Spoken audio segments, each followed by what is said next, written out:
Audacity has some tools which are very useful for cleaning up wildlife recordings. It seems that most users default to using the noise reduction function alone, which quite often results in seriously distorted versions of the actual sounds. These distortions are typically produced by the user selecting the wrong background noise profile to subtract from the recording, or choosing the wrong settings in the noise reduction function dialog box. In the case of Sasquatch Bigfoot vocalizations, distortions in the cleaned-up version often produce the audio equivalent of a blobsquatch photo. There's something there, but only a vague representation of the real thing. For examples ad nauseam, here uploads by YouTube user, Bigfoot Anthropologist. This is not an endorsement of that channel. The noise reduction function finds the amplitudes of the frequencies in the noise profile and removes them proportionately from the section of the recording to which it is applied. This shotgun approach to eliminating many noise frequencies at once does work as intended, but its efficacy is limited by the content of the recording. From the noise reduction section of the online Audacity user manual version 2.22. Noise reduction can reduce constant background sounds such as hum, whistle, whine, buzz, and hiss, such as tape hiss, fan noise or FM webcast carrier noise. It is not suitable for individual clicks and pops, or irregular background noise such as from traffic or an audience. Be aware that it may be impossible to get a satisfactory removal when the noise is very loud, when the noise is variable, when the music or speech is not much louder than the noise, or when the noise frequencies are very similar to those of the music or speech. The method demonstrated in this video includes moderate use of that function, but only after more frequency-specific cleaning with another built-in Audacity tool, the equalization function. As used herein, equalization erases the frequencies in the recording which are above and below the frequency range containing the sounds of interest. In this demonstration, those sounds include various howls, vocalizations, possible wood knocks and coyote noises, and then the noise reduction function is applied more than once to trim the background white noise. Audacity has other tools which can also erase selected frequency ranges, but the equalization function can be easily configured for more precise control over what gets erased, by simply drawing a frequency response curve with 6 defining points. The recording in this demo was stolen from the Tesla Cryptozoological Research Group website some years ago. They also posted a partially filtered clip from that recording, which is included here for comparison. The original file had a few problems which interfered with clearly hearing the sounds of interest. A low recording level. B. A nearby single loud cricket. C. A more distant unsynchronized chorus of unknown insects. D. A continuous low-frequency rumble with some louder spots. E. Much background audio of the white noise type, possibly including a nearby river. F. Very faint sounds of interest. The sequence of steps used to improve the file. 1. Remove the problematic low and high frequency bands with the equalization function. 2. Remove the background white noise with the noise reduction function, insofar as possible without undesirably distorting the sounds of interest. Okay, here's the original file. Its volume is not impressive. Now we can expand the view, zoom in by clicking here on our scale so we can see more details, but that won't actually amplify the sound. since we'll be dealing with several different files, different versions of this, we should normalize them. That is, we should amplify each one to its own inherent maximum.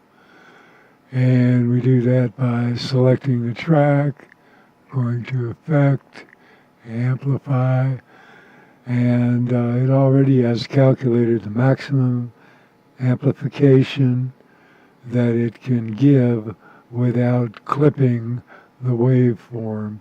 Clipping means amplifying it to the point where the loudest parts go flat straight across rather than maintaining their true shapes. So we don't want clipping because that adds frequency distortions. So we click on OK and it does its thing. There we have the signal as loud as it can get. And since we're working in the frequency domain in this demo, we get there by clicking the down arrow for the track and choosing spectrogram. Before we do that though, let me show you something to pay attention to. If you go to Edit, Preferences, there you have spectrogram settings in the preferences. These will be applied to any new track that you load or any track that's already there for which you haven't modified these settings. So it's set to this by default, but this changes whenever you focus on a different track. The gain of 20 dB and the range of 80 dB are vanilla generic settings for this. When we change these, we can change the visual contrast in the spectrogram. So sometimes that's useful for seeing details. And the window size tells how many samples it will be using to calculate frequencies. It'll use a window of 4K samples at a time, shifting that along the time axis to build up a picture of the frequencies. However, there are side effects from different settings for this. Now their default setting is 1K. That gives a pretty chunky, clunky appearance. We'll demo that. 4K gives a pretty good appearance, and the higher window lengths are best for seeing details from one frequency to another, but not details along the time axis. It has a tendency to smear frequencies along this axis, whereas the lower settings have a tendency to smear along the frequency axis. So this is a good balance between the two, and we'll default to that when we don't have a reason to use something else. And you want to enable your spectral selection tool. Okay? So those settings are ready. Now we go to the waveform and choose its spectrogram. And of course, you see it's defaulting to grayscale appearance. Some people prefer the colors, but well, it's up to you. This works well, especially if you can tweak your monitor's contrast settings. So, you see that the highest frequency we show here is 8K, 8 kilohertz. If we want to zoom out on this to show more frequencies, hold down the shift key and click on this scale. Okay, now that's the maximum that the window will go to, 22K. And you can see that the maximum signal frequency is about 16K. And you can expect that for most digital samplings because most of the digital recorders have a setting for 32 kilosamples per second. That's the maximum for many of them, like for the little Sonys, or it's just a setting for others. Some of them will digitize up to 96 or better kilohertz. So anyhow, when you're sampling at 32 kilohertz, 16 kilohertz is the best waveform, well, the highest frequency waveform that you can expect to capture. And it's really not all that good at that frequency. Anyhow, if we zoom out again, we see we have a lot of noise up at 12K, down to here, and a lot of extraneous noise there. The crickets here, if we zoom in on the time axis, the big bars are the crickets, cricket chirps, as you might appreciate. And down at 2K we have some kind of bug. Might be other crickets, but I don't know. The volume is really low. You can tell on this that the darker areas are the higher volumes. And this is pretty low. So you hear that in the background. We can get rid of that.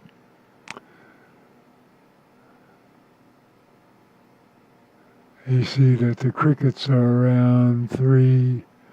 The center frequency there is about 3.2 kilohertz, but they make harmonics way high because of the way they create their chirp. Just harmonic laden chirps. And you can see down at the bottom end of the scale that below about 400 hertz, there's nothing except this band of noise down, well, below 100 hertz. So we'll be trimming this off too from about, if we double click here, it'll tell us that frequency. It says 440. But if we zoom in a little bit,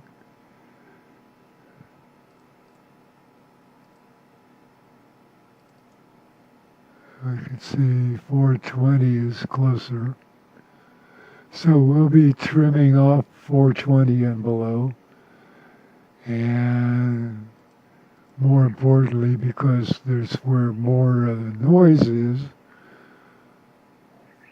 that's about the top end of our signal.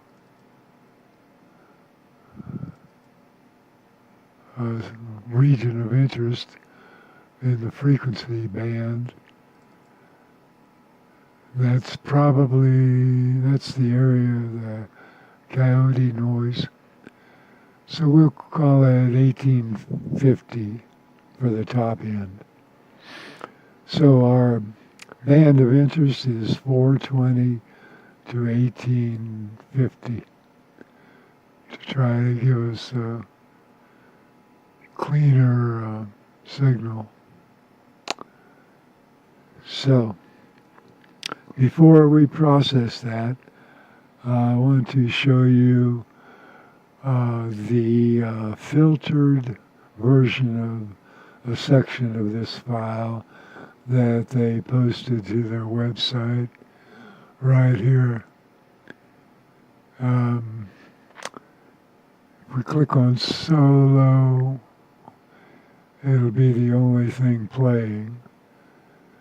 And we'll play it so you can appreciate that the noise reduction function didn't exactly do what it could have done, because it left a lot of background noise and turned it into basically musical notes like you might hear in the background of a science fiction movie. So it's like this.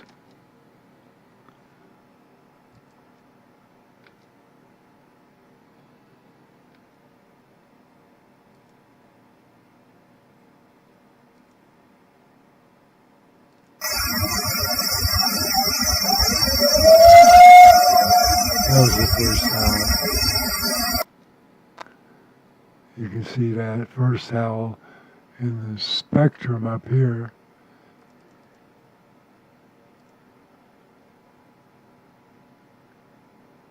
Right there. Not too long. Not very complex. So anyhow, that's what picking the wrong noise reduction background or applying it too generously can do for you. It's called artifacts.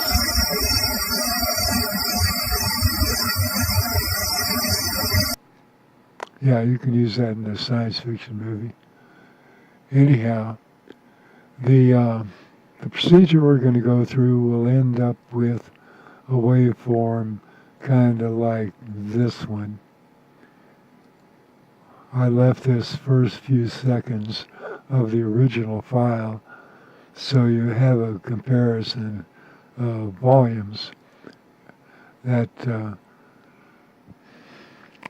you can see that originally there was a lot of noise here in the background aside from the crickets, but after we go through trimming the crickets and other frequencies we don't need, and then using the noise reduction moderately a couple of times, we end up with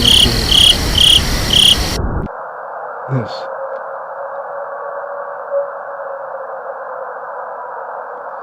Now that was a howl that didn't even register in the original. And here's that first howl from the clip, the filtered clip that they posted.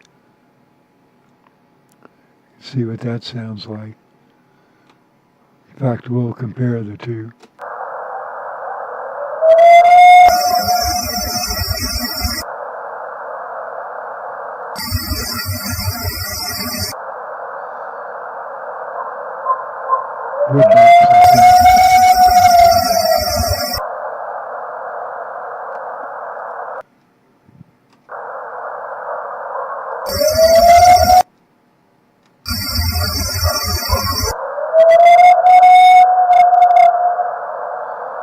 You see, we have the same or better howl without all the extra noise. One thing to remember, since frequencies of interest, the frequencies of the howls and other vocalizations, are in the same frequency band as the background noise. See, when we filter the background, we'll be subtracting something from the part we want to keep also. So after each filtering, to keep it normalized compared to the original and intermediate files, you need to amplify after each noise reduction step. And over here we have some coyote noise.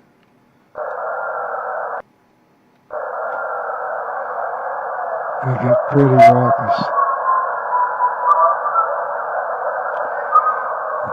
If that sounded like somebody whistling, it might have been. Although it might have been a Sasquatch whistling also.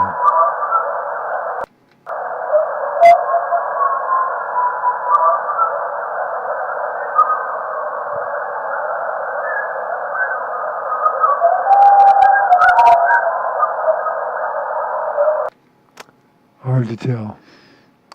Anyhow, let's get cracking.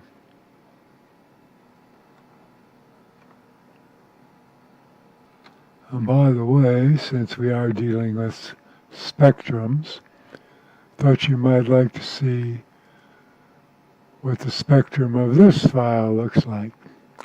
Now, it's pretty unusual.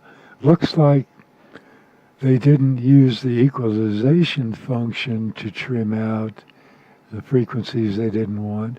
It looks like they used a notch filter or another one of the frequency filters in the program that eliminated most of the noise from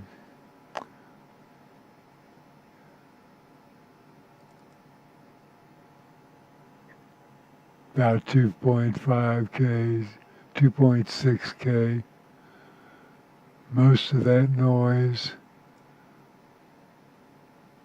up to 4.5K.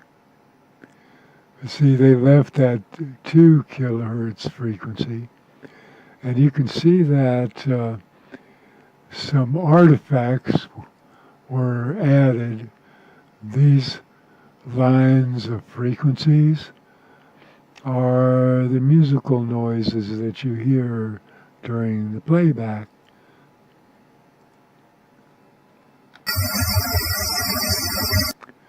And you hear the low frequency noise, the thumping. That's down here where they didn't cut that out. That's really loud in the background there. Did you hear that wood knock? See the wood knock? Coyote bark. Did you hear that? So anyhow, some interesting features. You can tell at a glance if your product, noise reduction product, has bands like this that weren't in the original. You went a little too far, or you did something else wrong. So, don't do it again. Okay? Now that we know where we're going, let's head there. But first, let's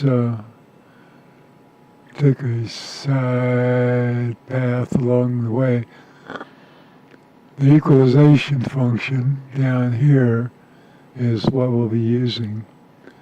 But, as I mentioned earlier, the classic filters is another method of trimming the low and high frequencies off of your waveform.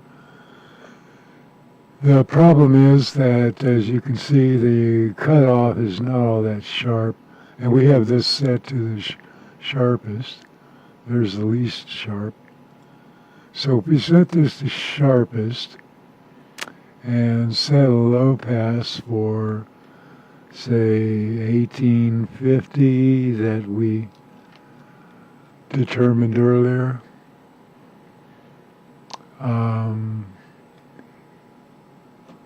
we can see that there's still going to be a lot of signal left in here, It's not going straight down like we would like. But you can repeat this. It's a shame it doesn't show scales here, but I think that's probably 10 dB per line. So each time we run this, it'll be subtracting 10 dB here, 20 there, 30, 40, etc. down to, well, 120 is the lowest it'll go. Blink. So, each time you run it, it subtracts, let's say, 10 dB here. And if you run it a bunch of times, it'll end up down here. And this line will be the same curve. So you'll end up with virtually nothing in the way of signal left. And up here is where it subtracts nothing. So that's essentially your cutoff point. If you want to take the time and run it, I've run it 12 times to get a clean edge on a signal. If you want to, you can do that. It matters more on the high end than the low end. On the low end, I've run it up to 8 times to get a clean edge. That's in the high pass version. But the equalization is faster. The problem is that it's not quite as precise. First thing you should do is hit the flatten button here. That gives you a nice flat line at 0 dB. So it will be subtracting nothing from the signal anywhere. And for precision's sake, you could drag this down if for any reason you wanted to amplify any part of the signal, you could make its part of the line above 0 dB. Then it would be adding dB rather than subtracting. The problem there is there's no guarding against clipping, so you could end up with a total mess. So it's advisable to leave the top part at 0 dB, where it just won't change the part of the signal that you do want to keep. And down here, you can see that it does have a scale over on the left, and minus 120 dB is the max. Now, 120 dB is the volume of thunderclap nearby, or vacuum cleaner, or several other very loud environmental noises. So if you're subtracting 120 dB, and this is a thunderclap up here, full volume, then you'll be ending up with virtually nothing, virtually quiet. So we're aiming for that because we want to trim off as much as possible. You have two options here, to either draw one manually or use a graphic curve that's already in the repertoire, like a treble boost. You can see that it's adding volume to the treble. Or let's say walkie-talkie. That's not quite what we want. So if you do come up with a curve you think you'll be using over again, you can click this button and rename it and save it as something. Okay. But we're not going to do that in this exercise. And we're going to use the draw. Okay. Flatten. And remember, our low cutoff is about 420 hertz. Here's where the software is a little deficient. It doesn't have precision. Doesn't have precision along here. So you got to estimate 450, 425, close enough, about 1/8 of an inch. So you click on that and it puts a little dot. Now you can go over to this end and click down here. It automatically brings the line down to that point and puts a dot on it. And this dot you can slide anywhere along the line. If you go too low, it snaps up. So you want to watch out for that. Anyhow, we're going to try to pin it in as close to the baseline here as we can. And anywhere in here you can grab it with another point and drag that down. And you can go as far right as straight down from the top and let go. Now you see this green line? That's showing you what the math will actually end up doing. Math won't actually cut it off straight, but it will cut it off in a jagged curve of steps. But that's close enough for our purposes. In the worst case, you might have to repeat this again later to trim off some more, like you would with the classic filters. But in this case, we'll leave that. Now, here we're looking for 1850. We've got 16, 18, 19. That would be about 1850. So somewhere around there. And you see, this is really sensitive. It's too easy to make it go up or down. We're trying to keep it flat, but if you can't, you can't. And we go to 0 over here at this end and grab a point anywhere here and drag it in. And you'll see again by the green line what the calculations will actually do. At least there won't be as much high frequency stuff left over. So let's do it. Blink. Wow. Cleaned up that signal. See all we have left? From about 450 to about 1850. Now, as I mentioned earlier, changing the spectrogram setting for range can give you a different appearance to the point that you can see a contrast between the high and low volume areas more easily. For a test, we'll go to 40. See that?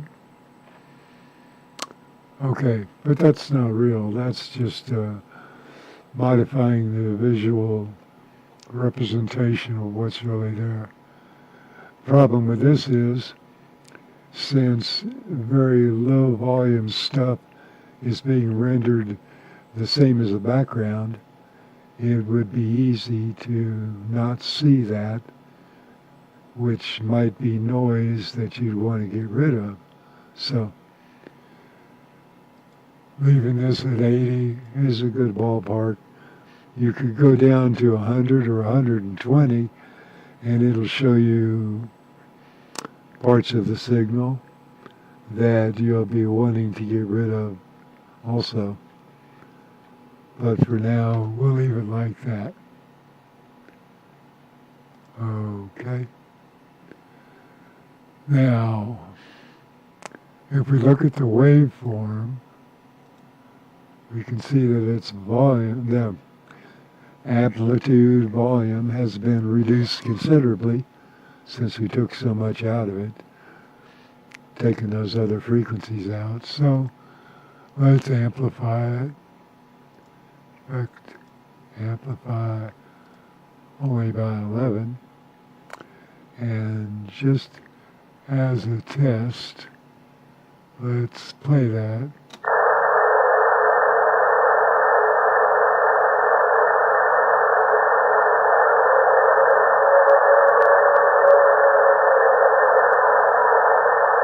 Right, here's the first big howl. Right. Okay. No crickets anyhow, a lot of background noise. So, since if you're experimenting and aren't quite sure what noise reduction factors you'll be wanting to use, and maybe you'll go so far you might want to start over again. It might be a good idea at this point to select your track and then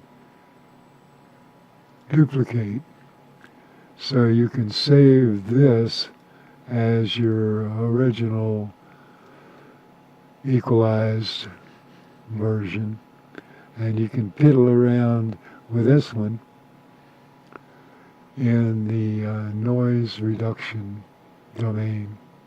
Now let's look for some noise to take out. Let's see what's here between the howls.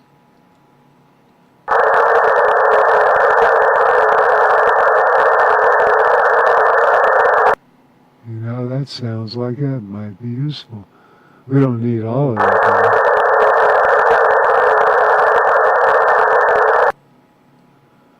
There are some sections in this file where in the background there's one wood knock or so.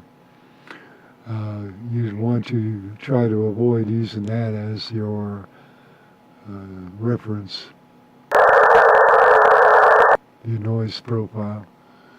So anyhow, effect, noise reduction, get noise profile.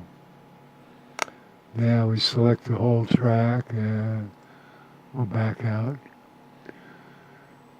Go back up to effect, noise reduction, and now we get to choose parameters to test. You can run this on a small section of the waveform at once to see what the result is. It's your choice, so that you can compare the different sections to see what you like best. But given the fact that each howl is different for the most part, and the other noises in the background are different from one section to another, in a file like this, this would be a simpler path. If you're dealing with a small sample, like one or two howls, you could simply duplicate that section of the track and maybe add a couple of seconds of silence to the end, and then paste that copy, and repeat that, so you end up with 10 different copies of the same howl along one track, and then apply your different the noise reduction settings and see which one you like the best. Now we're going to go for a moderate reduction in this case. The noise reduction, the amount of dB we could subtract from the signal at a given pass is anywhere from 0 to 48. So 24 is a moderate start. And the frequency smoothing has to do with spreading out the noise reduction to neighboring frequencies other than specific ones. I can't explain it better than that right now. So let's go with this and see what we got.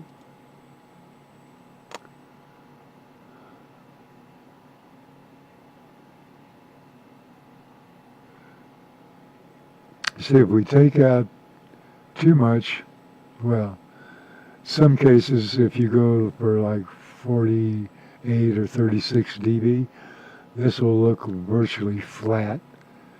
You can see we took out a lot of the signal because there was a lot of background noise. But we will amplify it only 18 times. And let's play back some.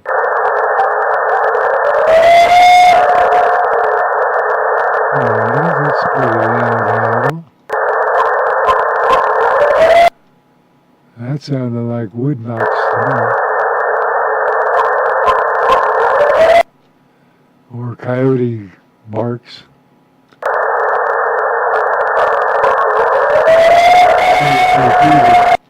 A series of knocks and then a howl.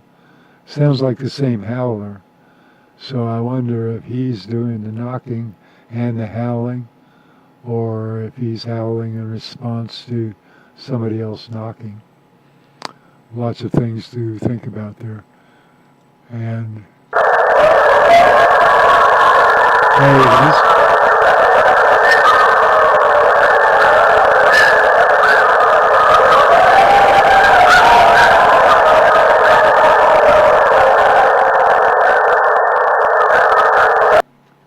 Well, a lot of coyote noise, but it sounds like somebody whistling in the background too. So, if we compare the two tracks, we can see that we've reduced the background noise by at least half.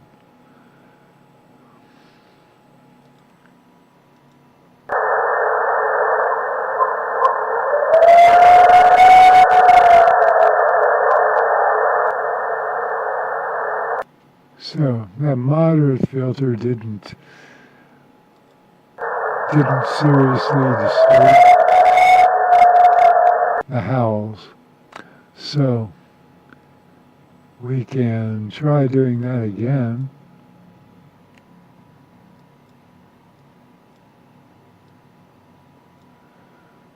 Let's take the easy way out.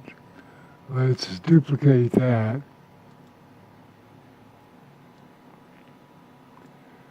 And we're going to do another noise reduction, but you have, in a case like this, where you're doing another noise reduction on one track that you've already processed, you need to go back in and get another profile, another reference profile of noise. Otherwise, your noise profile is invalid.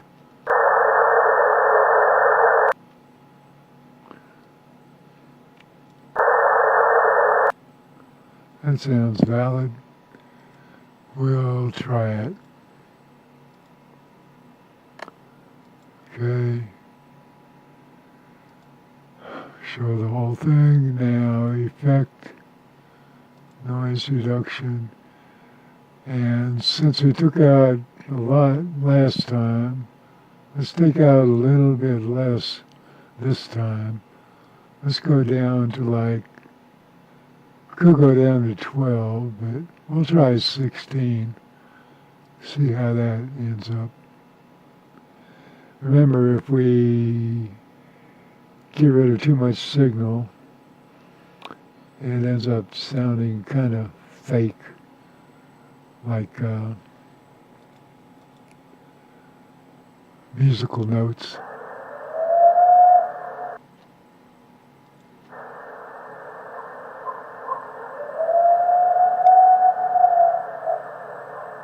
Well, that doesn't sound so bad, so let's amplify that.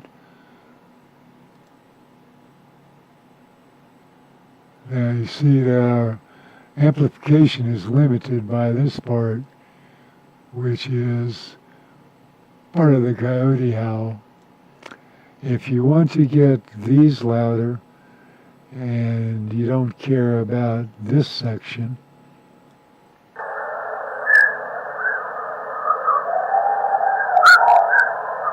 it's either coyote howls or somebody near the mic who's whistling, or a Sasquatch who's whistling, since you know they do that.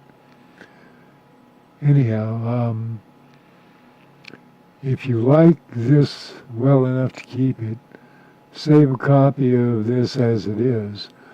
Then you can come in and zero this out and then re-amplify, and the howls will be that much louder.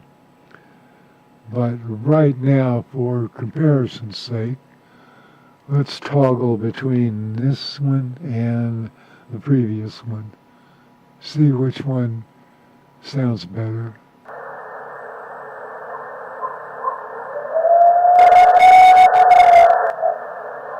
Well, the howl sounds about the same.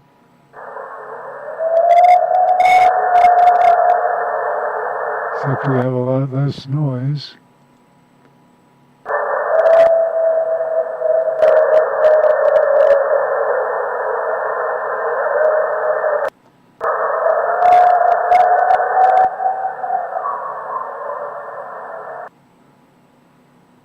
So, since this sounds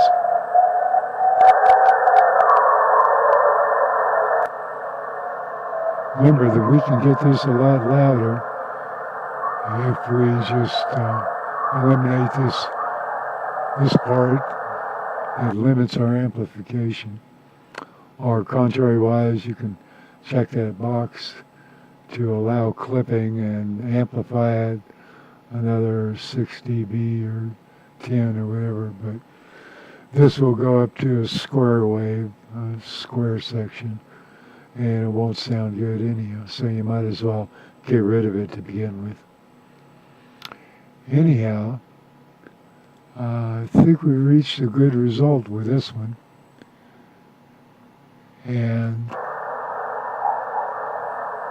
good enough to keep.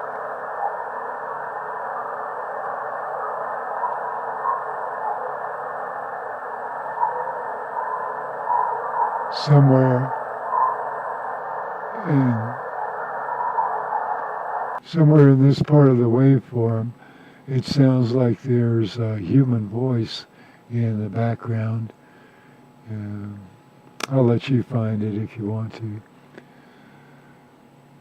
So, that's our process for getting to this point.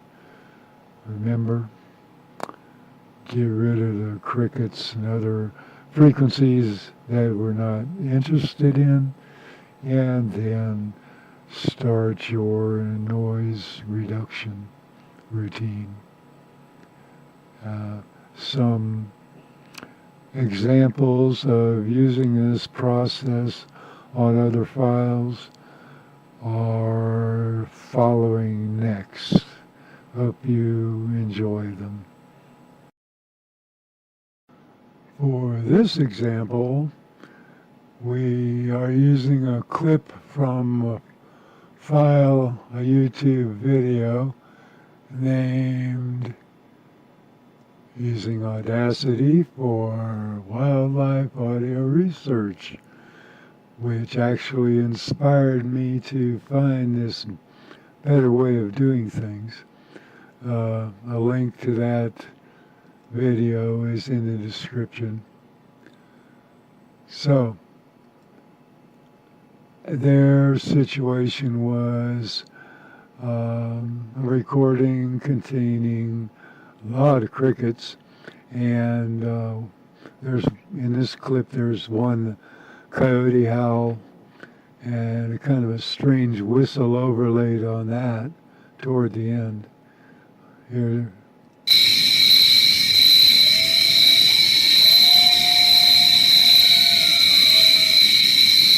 Hear that strange whistle.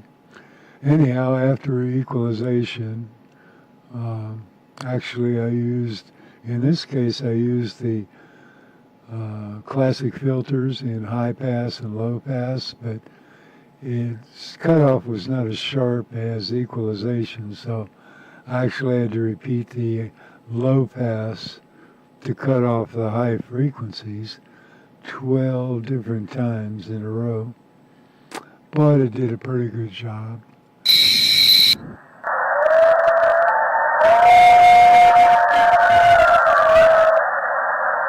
Okay, not a cricket in sight.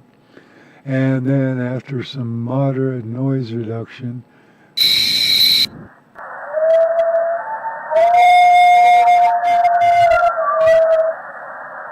alright, not a bad signal. Down here is their cleaned up version from the video file online on YouTube. And that section here is serious clipping. This is what could happen if you over-amplify a signal. I don't know if that's what happened here, or if it's an artifact introduced by the video editing software or what, but to minimize your grief, we can zero it out so you don't have to listen to it. We'll go back to the beginning and play that.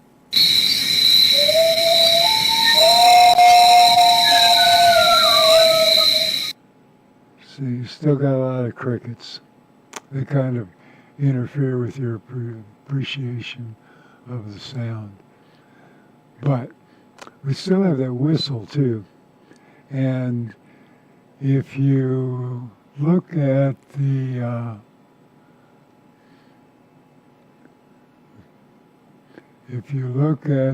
waveform, well, if you look at the spectrogram, you see that the whistle is that part there. And if you magnify enough, you can see that between the top of the howl and the bottom of the whistle, there's a frequency gap, which means we could actually separate those guys, which is what I did down here. This is the whistle by itself.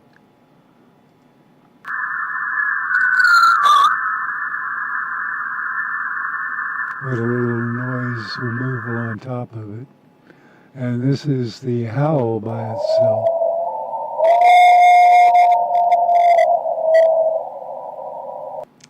Not perfect, but just to let you know, if you really want to try that, it's available. In this example, we have different kind of interference. We have birds instead of crickets. Luckily, though, most of the bird chirps are of a high enough frequency that we can filter them out. Here's the original file.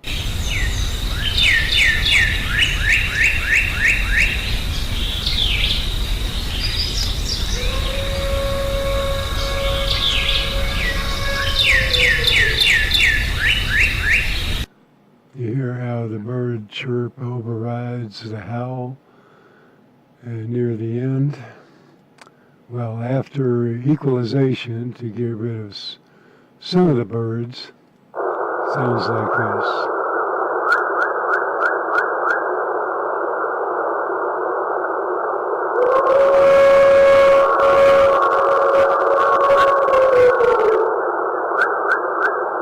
You can hardly hear those birds on top of the howl.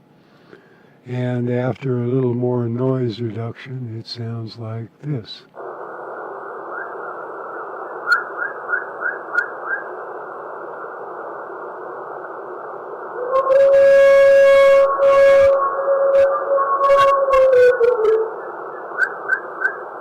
Hardly a chirp in sight. Now we'll toggle between to hear the difference. We'll go with the original first.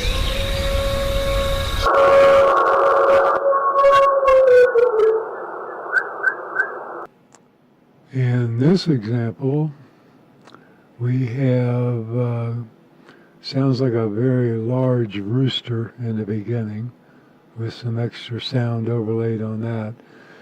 And then some vocalizations of the phoneme type. And you can see that I've chopped it up to make it short enough to swallow in one gulp. Anyhow, here's the original.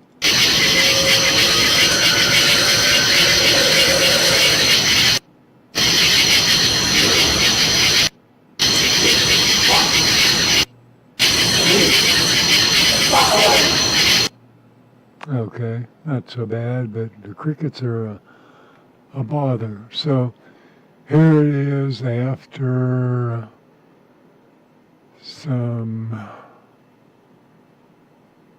high and low frequency filtering with the classic filters. The bottom end still has a lot in it. There's a lot of bass in the noise, because the signal, the vocalizations frequency band goes all the way down to about 200 for sure, maybe even 100. So I couldn't trim off much of that. But we got rid of the crickets.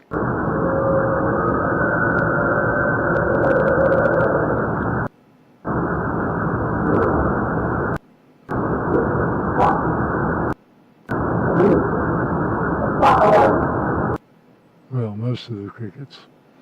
And after some moderate, I think it was moderate filtering with the noise removal or noise reduction, we have this.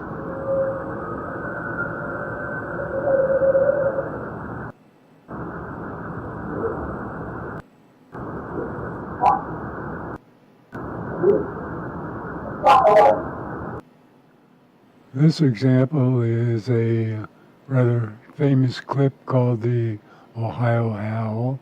It's been cited as a reference many times by many people. Anyhow, this is almost the whole clip that was posted. The end was chopped off because it was simply the beginning starting over again. Same old dog howl and stuff. So, this is what the original sounded like.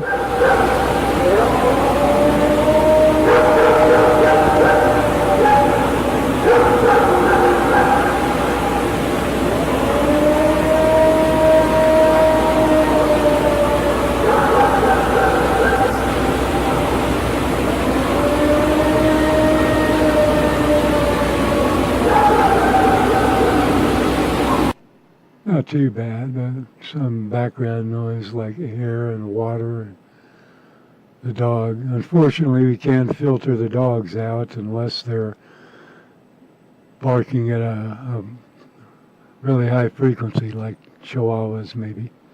Anyhow, after equalization and moderate noise reduction filtering, it sounds like this.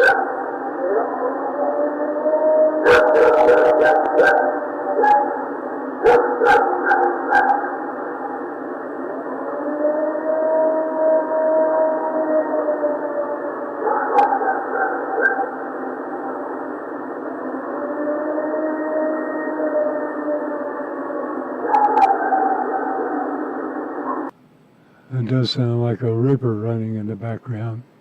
Don't know if it really is. Anyhow, for comparison, we'll play them again, but we'll toggle between them so you can hear the difference in real time, so to speak.